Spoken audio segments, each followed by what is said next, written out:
Lana Lang is leaving Smallville for Metropolis University, the only place she can find to live, a sorority house filled with vampires. On this Halloween edition of Moving Panels, we discuss the only Halloween episode of Smallville, Thirst.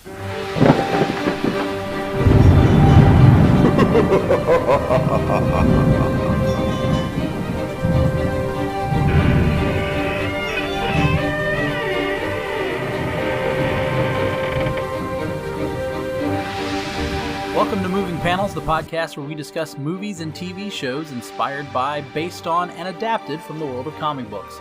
I'm your host, Laramy Wells, and joining me on today's special episode is my better half, my lovely wife, Bethany Wells. Hello, how is everybody? Well, this is fun. So we're getting to do our first television show that we're doing here on Moving Panels. Mm-hmm. And just in time for Halloween, we are doing the oh so wonderful single episode, or Halloween episode, I should say, of Smallville, titled Thirst. There was only one Halloween episode of Smallville, and there is good reason. Oh, but why? I don't understand. What are you trying to say? We will discover that as we go along. Okay, I'm excited. So, this episode aired on October 27th in 2005, so we are right here at the 15th anniversary. It was the 5th episode of season 5, so it even took them 5 years to even attempt a Halloween episode. They were just on the coattails of introducing Aquaman in the previous episode, who I'm still a fan of. I still enjoy that version of Aquaman. Nothing against Jason Momoa. I am a fan of... Nothing against Jason Momoa. No, but I am a fan of Alan Richardson's version of Aquaman. This is kind of a standalone, or one-shot, if you will, episode. Yeah. Because it doesn't really progress the story that's going on in the season. Mm-mm. We get a little bit of it with Professor Fine and Lex, and kind of evolving the story a little bit, but nothing really major. It is kind of funny to mention that they do this in the season with Professor Fine, because he's played by James Marsters. Also known as Spike, which is what I will be calling him from this point forward. From the Buffy the Vampire Slayer series. Right. He even makes a joke saying, like, don't be silly, there's no such thing as vampires, or something along those lines. And so it's kind of funny to have him in an episode that features vampires.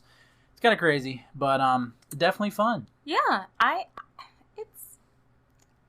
we'll talk about it. Okay. As the episode goes on. All right, so as always, we're going to start off with the characters. Now, we're not really going to hit on Clark or Lex with this episode because they're not actually major players. It's not about them. Yeah. So we're more going to focus on the major players of the storyline, and of course that begins with Lana Lang. Lana Lang, for those of you not familiar, is Clark Kent's high school sweetheart, played in the series by Kristen Cruick. And now the show has already introduced us to Lois Lane. The superior one. Well, say what you will. But she has already been introduced, and we're here. So this episode is centered around Lana and her character. What are your thoughts on Lana? She's fine. She's just boring. I mean, she's like one of those perfect characters, and she's a really good character for Clark to love early on because there's not much to her, and so it's easy to move to loving Lois more, if that makes sense. And I'm not gonna lie, I have to show my cards a little bit here. I hate this episode. The show, and just Superman in general, has a lot of great female characters. Lana's not one of them. And this episode specifically seems to undo a lot of the good things. Like, Chloe's such a good character, and they do her a great disservice in this episode. Martha's not in it. I don't think Tess has been introduced yet, has she? I don't think so. And, Lois doesn't show up. And this whole episode just uses women as objects in just about any possible way they can. Yeah, I don't think Tess, because Lex stayed on the show through season 7. Okay. And Tess was kind of a replacement for Lex. Right. So Lana is our quote-unquote hero-ish of the story. And of course our villain, one-time only villain, Buffy Sanders. I'm sorry, I think you meant to say Summers. No, Buffy Sanders. Okay. Made just for this show. She is the head of the sorority, and clearly this is a Buffy the Vampire Slayer reference. Mm-hmm. No doubt about it. Both shows did air on the WB station that is now better known as the CW. Mm-hmm. And the writer of this episode even wrote for Buffy and Angel. So there's definitely the connection there. Right. Buffy the Vampire Slayer had ended in 2003. Again, this episode came out in 2005. So I'm sure there's definitely a connection. Yeah. There's even a character in the episode who says that they're not interested in stories about slaying Buffy the Vampire. Played by the late, great Carrie Fisher. Yes, and we will get into her a little bit later. Now, to be clear, even though vampires do exist in the DC universe and in comics, it is very clear that she's not actually a vampire. Mm-hmm. She is bitten by a kryptonite irradiated bat. And so, is that a real word? Well, it is for Smallville. And so, in essence, what she has is super rabies. Yeah. And it gives her metahuman abilities that are similar to a vampire. I mean, I found this character, just because it was so dead on, making references to Buffy the Vampire Slayer, just hilarious, especially since Spike had recently joined the cast.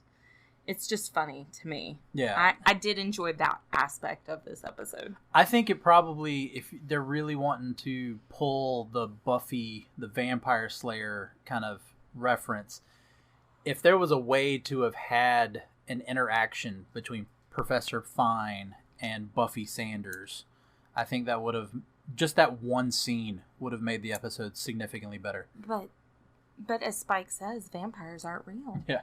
So then we have our narrator, who is the voice of Smallville, yes. Which is Chloe Sullivan. Yes. Played by Allison Mack. Who is canceled. She is the worst. So at the time of this recording, Allison Mack has gone through some legal issues. Because she's a sex trafficker. Yeah, I know you're going to want to talk a little bit more about this. Well, it's just so disappointing because Chloe is such a great character, and honestly, Allison Mack does an incredible job portraying her throughout the series. Again, she really is like the heart and soul of the series. She's incredible, and like when she's hurting, you're hurting. And I personally enjoy her journey throughout the series more than I do Clark's journey at times, but that's just me. Chloe herself is just a really smart character, like not just kind of smart, but like actually smart. Smart in the real sense, not smart in the way that they always say Lana is smart. And, but as we had said, Allison Mack is involved in some weird cult where she was involved in sex trafficking, and so is therefore just no good. Yeah, so Allison Mack aside, to talk about the character of Chloe, she is the narrator. Mm-hmm. This episode is told as her way of interviewing for a position at the Daily Planet. Mm-hmm. And she writes this story for that interview. And the person she's being interviewed by is a character named Pauline Kahn. Now, This character is completely made up for the show, and this is the only episode that this character appears in, but it is a random cameo right out of the bat, as Bethany mentioned earlier, from the wonderful Carrie Fisher. And she does such a good job. She's, like, right out of the gate, you know what this woman is about. And she's just Carrie Fisher. She just Carrie Fisher's all over the place in this episode. Yeah, she's definitely Carrie Fisher, bringing her gravitas to the episode.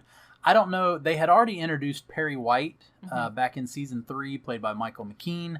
I don't know if there was just a scheduling conflict and they weren't able to get him to come back just for this small role. Or they said, hey, we can get Carrie Fisher instead. Yeah, I don't know what the Carrie Fisher connection is.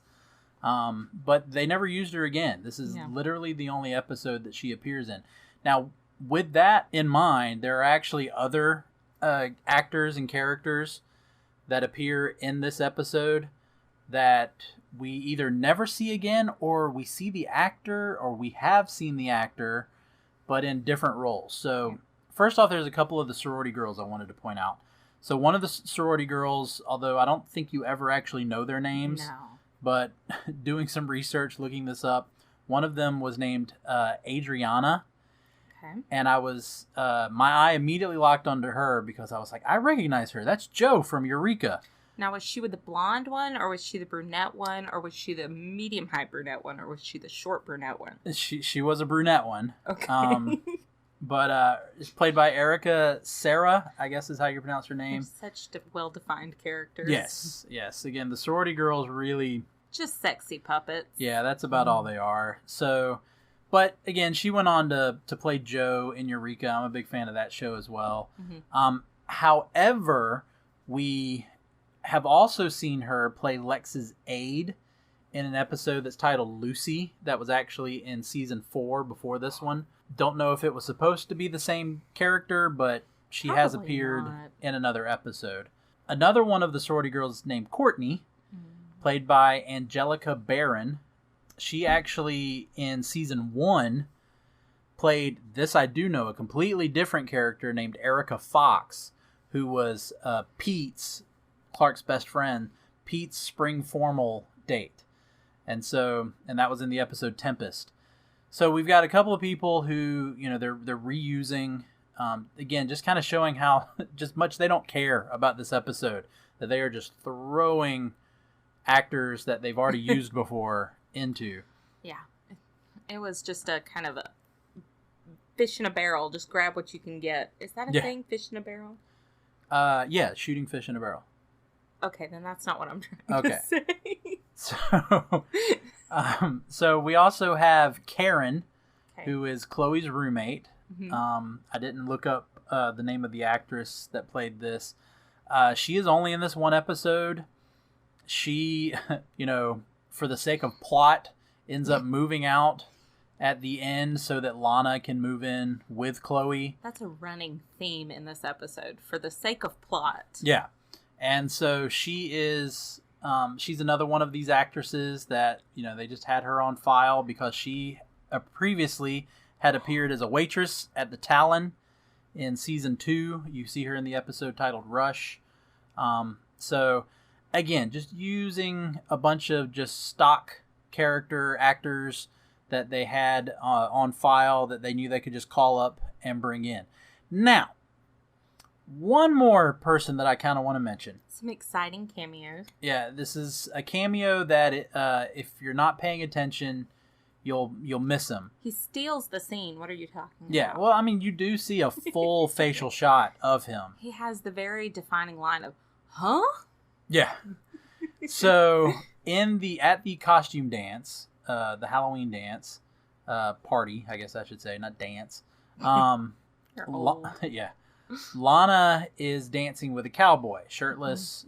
He's wearing like a vest, cowboy hat, and you get a quick look, but then they get kind of a closer shot. It is actually the late Corey Monteith from Glee. Yes. And fun fact, Corey Monteith's version of I'll Stand By You that he sang on Glee is Yours and My Song. Did you know that? I did.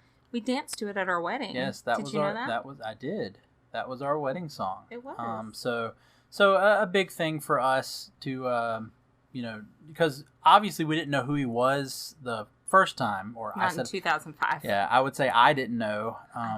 Bethany wasn't really watching the show at the time. No, yeah. I was in high school. Yeah, I was way too cool. And so, but Corey Monteith has the small little bit, and that's really it in terms of characters. Yeah. Again, Clark is in the episode. Yeah. And he does some stuff because it is Smallville. You have to have Clark Kent, Superman, doing something. But it's not really centered around him. Lex Luthor is in the episode. And he's there for plot's sake. Yeah, and again, it's the small little connection to the season. And then even Professor Fine that we've mentioned, who is the main protagonist for the season as antagonist, for the season as he is revealed, spoiler, but I mean it's 15 years ago, he is revealed to be Brainiac. So you kind of get a hint of that in this episode when he like stabs that dude. Yeah. So, I mean, you definitely know. I can't remember if you know he's Brainiac at this point or if it's not revealed until later. Yeah. But those are our characters. Not really a lot of meat to that. No. And we're not going to go into all of the history of the comics with Lana because she's really the only character that's featured that is from the comic books. Yeah. Because, again, Buffy, Chloe, Pauline, they're all made up just for this show. In fact, just Corey for this episode. yeah. So we're not going to get into Lana's backgrounds and whatnot. We can save that for another episode of Smallville. This is more just to talk about this horrible episode.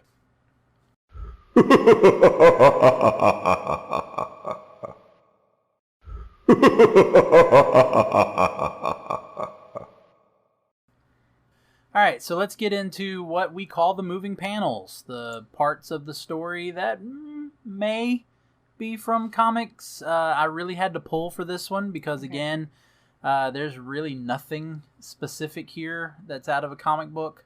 Well, that's kind of the fun of shows like this. It does this in-depth story. And I mean, I know comics can do this as well. I'm not a big comic book person. Spoiler alert. But I do find that fun.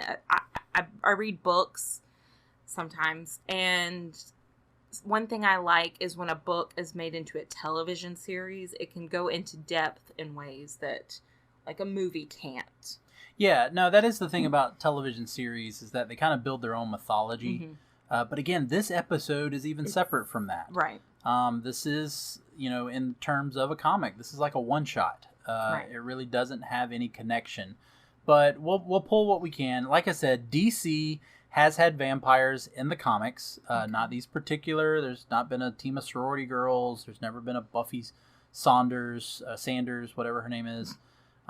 Summers. Yes, but we have had vampires, and so we're going to take a look at how the vampires work and maybe some loose connections. So the power of these vampires tends to be the fact that they can absorb the energy of someone. Okay. Which is very similar to a Superman villain known as Parasite.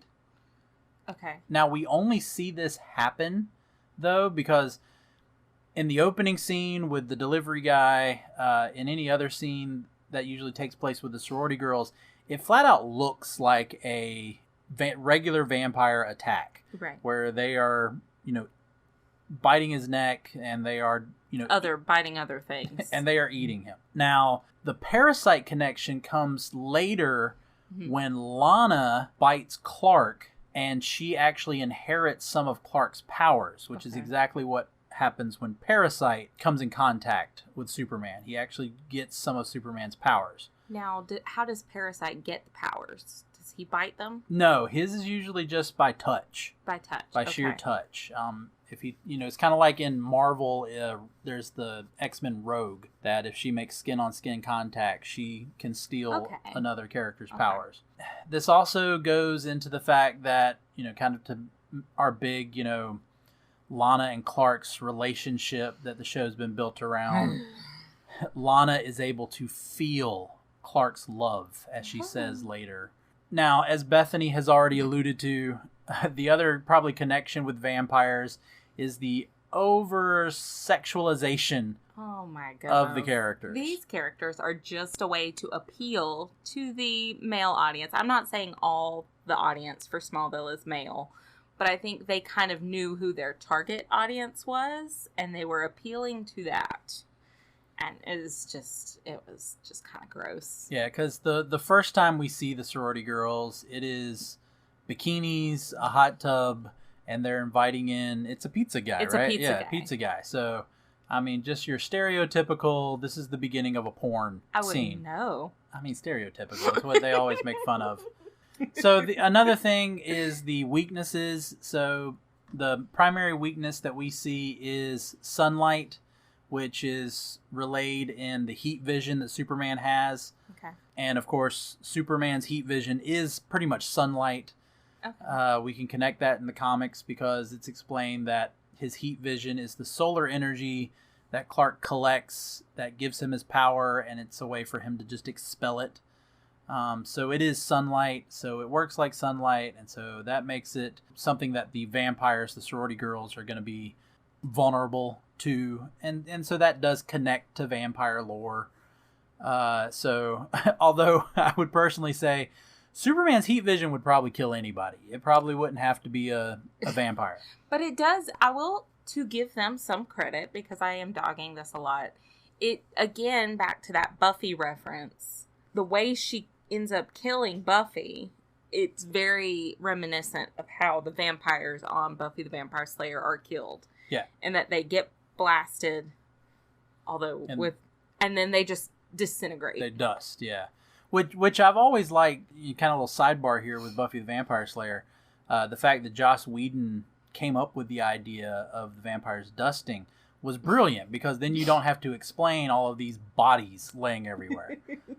So that was brilliant. And it made for a beautiful transition moment in the musical episode. Yes. But I digress. Yeah, again, that's another episode for another day. I wish, we might do it, because Buffy was later turned into a comic book. But it's your podcast. You do what you want.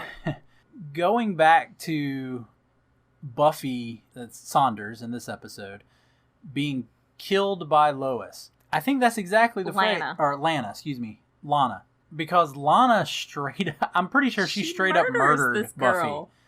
Because at the end, when she does kill Buffy, we're already aware that there is a cure.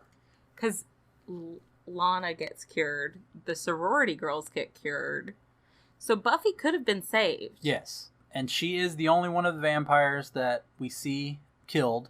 Yes. The rest run off, and then we find out later that they were cured. And they're cured because of something called Project 1138. Now, when I heard Project 1138, I was like, okay, this has got to be from the comics. That's way too specific.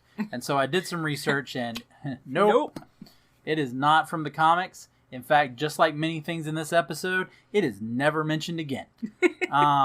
It's for plot. It's there because of plot. It is because of plot. So I then thought about it a little bit more, and I went, wait, 1138. Carrie Fisher is in this episode. Carrie Fisher is famously Princess Leia. Star Wars was created by George Lucas. George Lucas also has another famous movie, not famous because of the movie, but because of the title, THX 1138. And so I had to think this is another one, just like the writer threw in the Buffy references, that he just threw this reference in because he had Carrie Fisher. And so the George Lucas connection. So, hey, we need a random number for this project. And so he came up with 1138. That is a stretch. It's all I could think of. Because, again, nothing in this episode comes from the comic books. It's just so ridiculous. And it leads to the most, because plot moment in this movie episode. So why is Professor Fine in the hospital? Plot.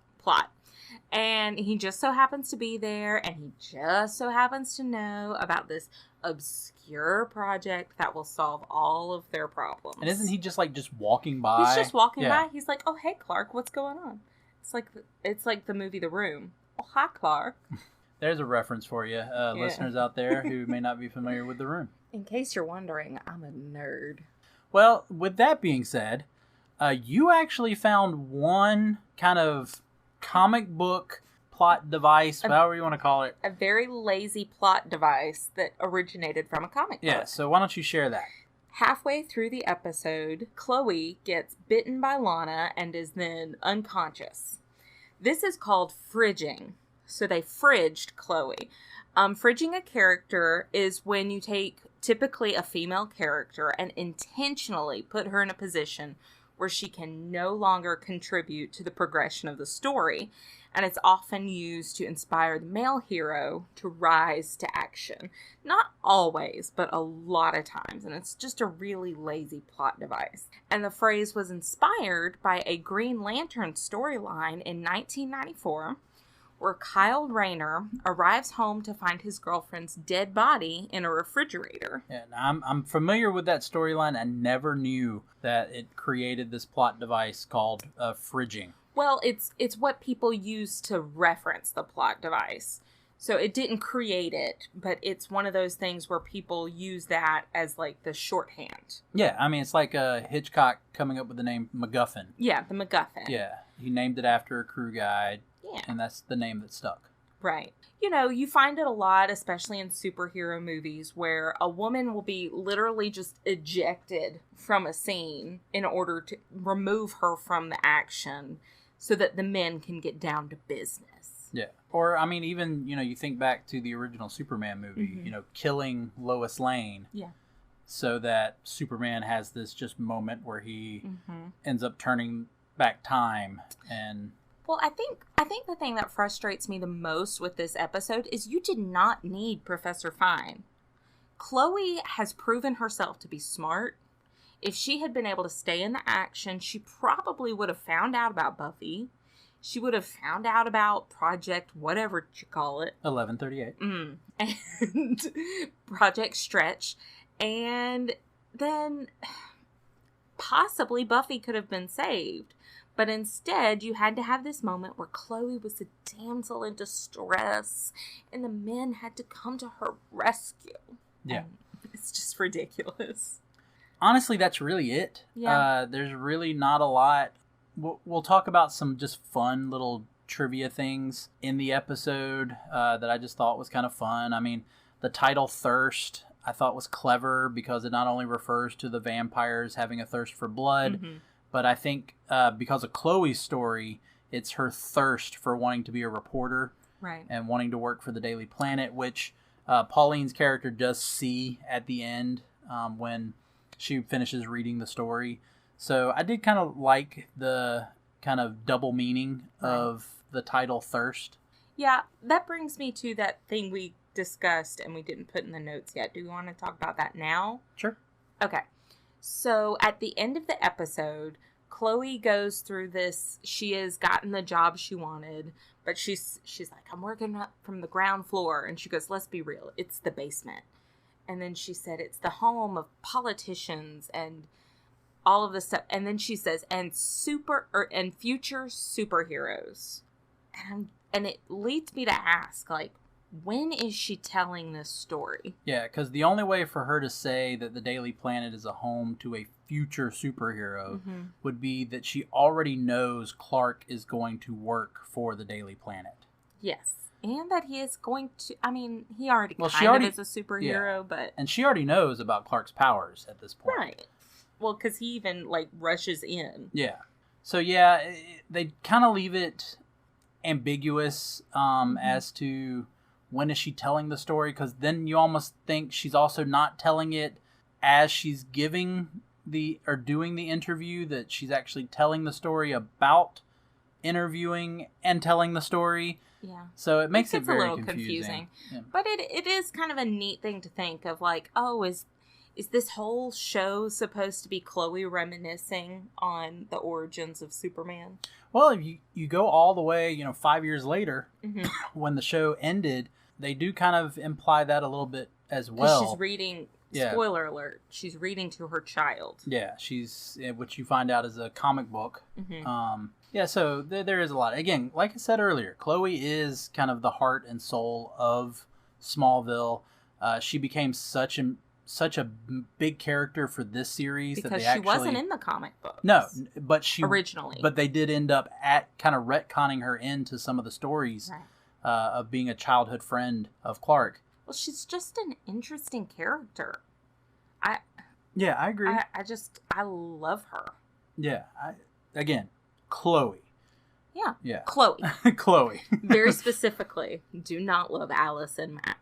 All right. Couple of little trivia facts that I found that I thought would be fun to share. Okay. So when they go to the costume party, Clark is dressed as Zorro. Ooh. Now, this is actually the first time in the series, and remember this is season 5, this is the first time in the series that Clark wears black. That he's not wearing his traditional combinations of blue or red to give that Superman feel. This is the first time he wears black. Now, he has worn black before in the series, but that was while he was being affected by red kryptonite, which kind of brings upon the evil version of Clark. Now, this is also, because he is Zorro, this is the first time that Clark has ever worn a hat. That is fascinating. Random trivia, but it is there. Did you, is this your trivia? Are you going to secretly tell me that you watched all of it just to see if you had worn a hat before? I looked this up. Sure. Because again, nothing a lot to talk about when it comes to comic books, so I definitely had to look some stuff up. Sure. I did like, they've done this several times in the series before, where there's kind of the references. Yeah, to what his future costume will be. Yeah, and so he comes in as Zorro. I did like that line. Yeah. I hate costumes. Well, he talks about how he loves the cape. But the mask is terrible. Yeah, but he doesn't like the mask. Although, if you think about it, he has X-ray vision. He could see through the mask. I think he just doesn't like the way it feels. Okay. I don't think he likes having the mask on. I mean, I feel him. I mean, I feel the same way. I hate masks. Yeah. So I decided to look at the other costumes. Lana's costume, possibly just a little nod to Catwoman. I will say her eyeliner was really cool. And I was secretly trying to figure out how to do that because I'm bad at makeup. And then Buffy's costume, she's a devil. So I wonder if they're trying to say maybe she's a bad guy. Yeah. And then, of course, Lana being dressed as Catwoman. It's that, is she the good guy? Is she the bad guy? Oh, I didn't think about Catwoman, that. the same thing. Chloe's costume's not really anything amazing. She looks like a schoolgirl. It's that typical sexy Catholic schoolgirl costume. Because why not? Yeah. Like, we've already thrown in the bucket on all of our strong female characters on this show. Yeah. Let's victimize this one, too. You're really big into sayings about buckets.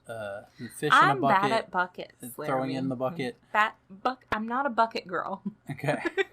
What is that? So, I'm not sure if there's a reference there. Now, what did you say it kind of looked like? There was a video game around that time called Vampire the Masquerade, and there was like one advertisement poster in which there's this vampire schoolgirl looking character on it, and so I don't know, but that was pushing it. That was again just me doing a deep dive. And see, I was kind of thinking, and you disagreed with me, but I thought it kind of looked like how in the movie Buffy the Vampire Slayer, Buffy on the cover, she's got that like white button-up shirt tied up in the skirt.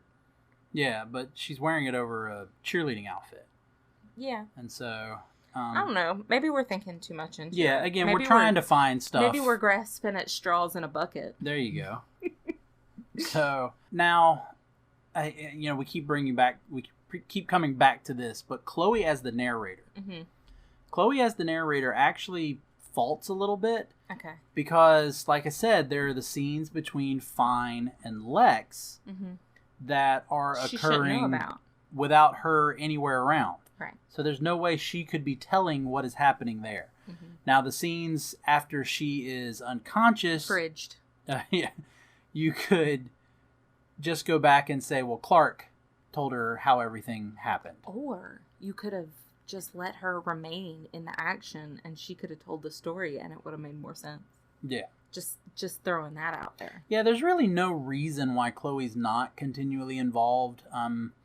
It could be something as simple as she gets attacked by Lana and then just has to be huddled over in the corner because she's bleeding. And then she just watches the rest of the events take place. But like Bethany said, it had to give kind of Clark a reason to fight against the woman he loves. Yeah, so it is what it is. Again, another Superman reference. The very end of the episode, as Chloe's wrapping it up, she does say the phrase "up, up, and away," which I'm pretty sure is the only time, or the first time, I should say, that was said in the series. The famous Superman line there. So again, anything else, Bethany, you can think of? No, I think we pretty much covered it. It is what it is. Yeah. So now we've reached the portion of the show where we make our decision. I'm pretty sure you can figure out where this is going. Here on Moving Panels, we call it Bag It, Stack It, or Trade It. Okay. For those of you still new to the show, Bag It means that it's a keeper. So just like a comic book, you're going to seal it up. You're going to add it to your collection. You're going to cherish it. You're going to pull it out, still for people to see, but you're going to make sure it stays in pristine condition because you love it that much. Stack It means that you enjoyed it, but you're just going to toss it into a pile. You'll come back to it from time to time, but, if it were to get tattered up a little bit or what, you're not really going to care. Mm-hmm. And then, of course, trade it means you'd rather have something else. You would rather just get rid of it and move on to something else. So maybe trade it in for an episode of Buffy the Vampire Slayer. There you go. So Bethany, I will let you, as the guest, go first. Do you bag it, stack it, or trade it? Well, if we're going to talk about just this specific episode, yes, and not the series in general, no, I'm going to say trade it. Most definitely. I'm going to trade it for, like I said, an episode of Buffy the Vampire Slayer. Any episode of Buffy the Vampire Slayer, and that includes the one where she fights Dracula. Yes, I'll agree with that. Yeah, there's the famous Buffy episode where she fights Dracula. That is a horrible episode, but I would rather watch that one than this episode. So yeah, the episode's just a placeholder to fill time. It's really pointless. It did nothing to progress the story. It filled in a lot of just really lazy, stereotypical plot devices. Just no good. It bad. Yeah, so I'm definitely... It's a fish in a bucket. I'm definitely on the side of trade it. This was clearly just, as Bethany said, it was a throwaway episode. It was... I don't know if they had pressure from the WB, if at the time, I can't remember if there was just like maybe a night of Halloween episodes. It was just, they did it in a Halloween episode. That was it. Yeah. And they never did one again for rightfully so. Yeah, rightfully so. I did think that it was fun that James Marsters was on the show. Yeah. And having that connection. Although, like I said earlier, I wish he did maybe a little bit more to kind of tongue-in-cheek the Buffy and Angel connection with him. Now, I'm a fan of Smallville, and this is really the worst episode ever of Smallville. That's a big declaration. There are some episodes that wouldn't air until season 8. So 3 years later, that some people might argue are worse. I may have to go revisit some of those, but I honestly would say this is the single worst episode of Smallville. Wow. The episode before, great episode. Aquaman, great episode. Jason Momoa. No, Alan Rickson. Jason Momoa. The episode that follows this one is a great episode. It's called Exposed, and it actually features a reunion of the Duke boys from Dukes of Hazzard. John Schneider played Jonathan Kent in this series, and then in the next episode, Exposed, Tom Wopat actually guest stars. He plays Jack Jennings, and that's even alluded to in this episode because Pauline actually mentions about getting an interview with Jack Jennings. So they're setting that. I would say just skip this episode. Why not have Chloe tell about Jack Jennings' visit and tie that in for her way of getting into the Daily Planet, which, again, as we said, isn't really needed because we know she's going to get it later. So there's really there's nothing necessary about this episode. Except for Carrie Fisher is very good in it. And for all of you Gen Zers wondering what Dukes of Hazzard is, just Google it. It's a show from the 80s. Late 70s. Late 70s. I think it 80s. First aired in 78. It's so old. But yeah, it's too... What do they do? They're just like... They just drive a car? Yeah, I mean, it was, again... Shows back in the late 70s and 80s didn't really have the overarching storylines. It was episode to episode. And these were just... They were just some good old boys. Yeah. Never mean any harm. Yeah. They've been in trouble with the law since the day they were born. Yeah. So again, we're definitely saying trade it. I mean, this podcast episode is probably as much time as it would take to watch this episode of Smallville. So I would just say just listen to this episode again. Yeah. Just, you know what? This is a hot tip from me. I'm a podcast connoisseur. You delete your download, then you download it again, and you listen to it again. And then you rate, and review on Apple Podcasts. Yeah. So if you're ever watching through Smallville, and as soon as you hit this episode... Just listen to this episode. Listen to this podcast, and then go to the exposed episode next. And then rate and review on iTunes. Yes. I love and support my husband. Thank you, and I appreciate you being here. I'm definitely going to have you back. You and I have already talked about, even though you're not a big comic book person, we've tried to find some episodes that you'd be able to join me with. But had to do Smallville because when you and I met, it was a point of conversation because I was such a big Superman fan. Yes. And the show was still airing when we met. We even watched the final episode together. We did.